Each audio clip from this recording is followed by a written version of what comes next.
കേരളത്തിലെ പ്രമുഖമായ ശംഖുമുഖം കടൽ തീരമാണ്.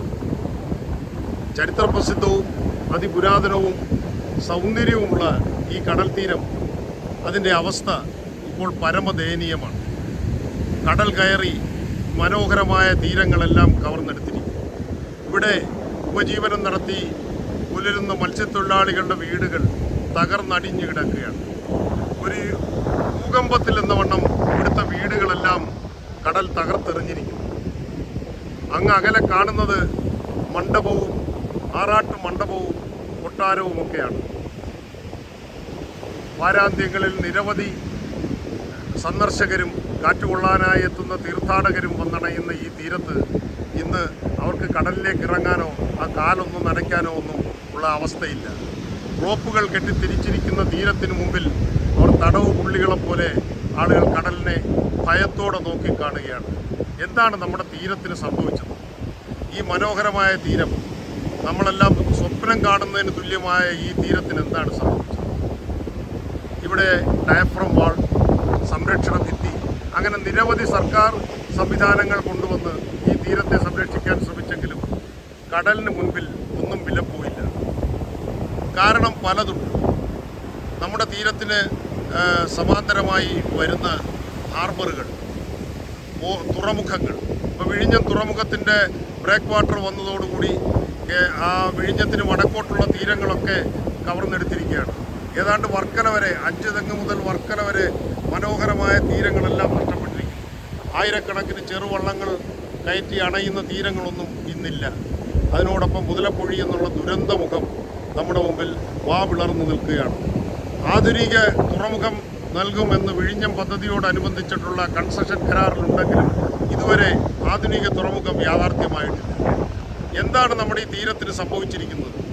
മത്സ്യത്തൊഴിലാളി മേഖലകളിലും തീരമേഖലകളിലെയും പരിസ്ഥിതി പ്രവർത്തകനായ ശ്രീമാൻ സ്റ്റെല്ലസാണ് നമ്മളോടൊപ്പം ഉള്ളത്. നമുക്ക് അദ്ദേഹത്തോട് തന്നെ ചോദിക്കാം, എന്താണ് ഈ ശംഖുമുഖത്തിന് പറ്റിയിരിക്കുന്നത്?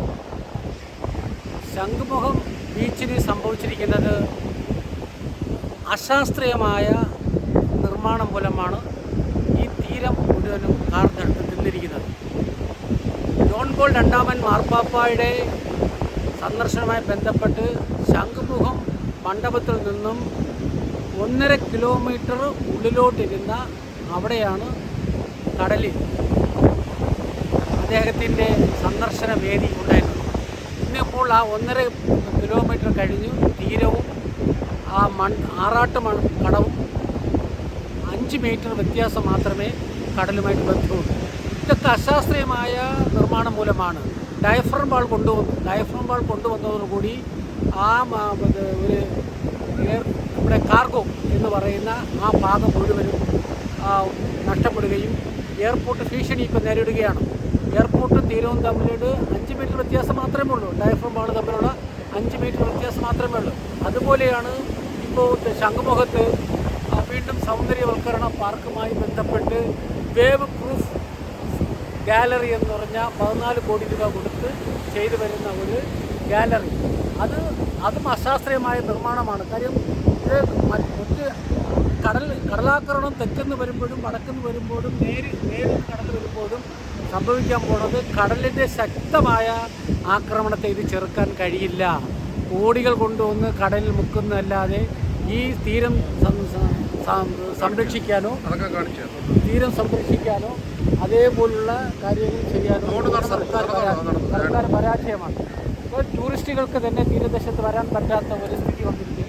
അവർ ഇപ്പോൾ വീലിറങ്ങി കിടക്കും പോലെയാണ് കരയിൽ നിന്നുകൊണ്ട് കടലിനെ ആസ്വദിക്കുന്നത്. അപ്പോൾ അശാസ്ത്രീയമായ നിർമ്മാണം വളരെ അപകടമാണ്. ടൂറിസ്റ്റുകൾക്ക് ഭീഷണിയാണ്. കാര്യം ടൂറിസ്റ്റുകളെ കടലിൽ ഇറങ്ങാൻ പറ്റുന്നില്ല. അവർക്ക് ഇവിടെ വന്ന് തീരത്തെ ആസ്വദിക്കാനോ കടലിൽ കാല് നനയ്ക്കാനോ കഴിയാത്ത ഒരു സാഹചര്യം സൃഷ്ടിക്കുകയാണ്. ഇത് ഇപ്പോൾ ഇനി കടല് വിഴിഞ്ഞം പദ്ധതി വന്നതുകൊണ്ടാണോ? എന്താണ് ഇങ്ങനെ? ഒരിക്കലും വിഴിഞ്ഞം പദ്ധതിയുമായിട്ട് ഇതിനെ കണക്കേണ്ട കാര്യമില്ല. കാര്യം അശാസ്ത്രീയമായ നിർമ്മാണം കടലിനെ ചെറുത്ത് നിർത്തുമ്പോൾ മറ്റൊരു ഭാഗം നശിക്കുന്ന രീതിയിലുള്ള ഒരു നിർമ്മാണമാണ് ഇവിടെ നടക്കുന്നത്. ശാസ്ത്രീയമായ നിർമ്മാണം നടത്താൻ വേണ്ടി അധികൃതർ തയ്യാറാകുന്നില്ല. കോടികൾ കൊണ്ടുവന്ന് കടലിൽ കൊണ്ടുവന്ന് നിർത്തുന്ന അല്ലാതെ തീരം സംരക്ഷിക്കാൻ വേണ്ടി തയ്യാറാകുന്നത്. കഴിഞ്ഞ PS അച്യുതാനൻ്റെ ഭരണകാലത്ത് 1000 കോടി രൂപ കൊടുത്ത് സൗഹൃദ സംരക്ഷണ ഭിത്തി കെട്ടി. അതിൻ്റെ ഒരു കഷ്ണമാണ് അവിടെ കിടക്കുന്നത്. സൗഹൃദ സംരക്ഷണ ഭിത്തിയുടെ ഒരു കഷ്ണമാണ് അവിടെ കിടക്കുന്നത്. അപ്പോൾ ഇത് കോടികൾ കൊണ്ടുവന്ന് തീരത്ത് കൊണ്ടുവന്ന് ഇടുക, അത് കടലെടുത്തുകൊണ്ട് പോവുക, തീരത്തെ നശിപ്പിക്കുക. ഇപ്പം തന്നെ അവിടെ ഗാലറി കെട്ടി സൗന്ദര്യവൽക്കരണത്തിൻ്റെ ഭാഗമായി എല്ലാം ഇതും അശാസ്ത്രീയമാണ്. കടൽവെള്ളം കയറിക്കൊണ്ട് കിടക്കുകയാണ്. ഈ പാർട്ടി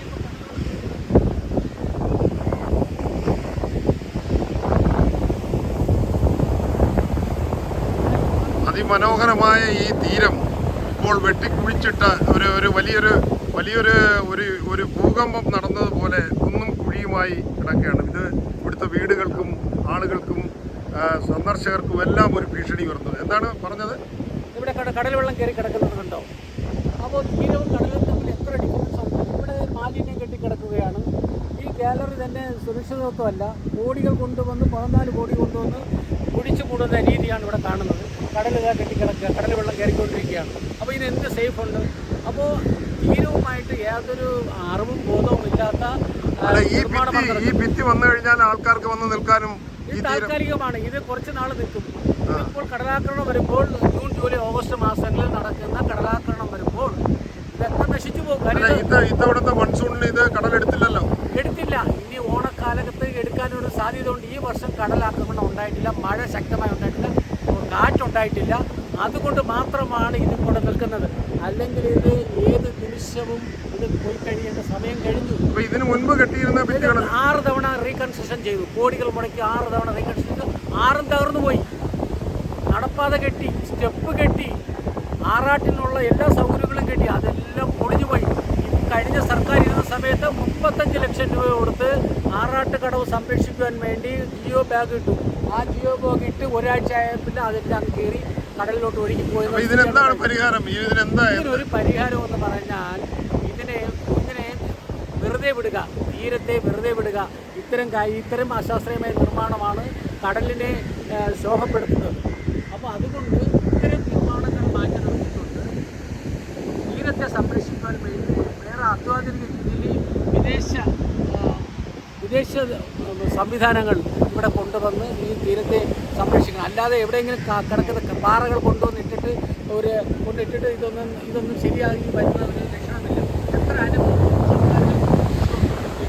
മത്സ്യത്തൊഴിലാളികളുടെ ഒരു അഭിപ്രായം കേൾക്കാൻ വേണ്ടി ഇവരാരും തയ്യാറല്ല.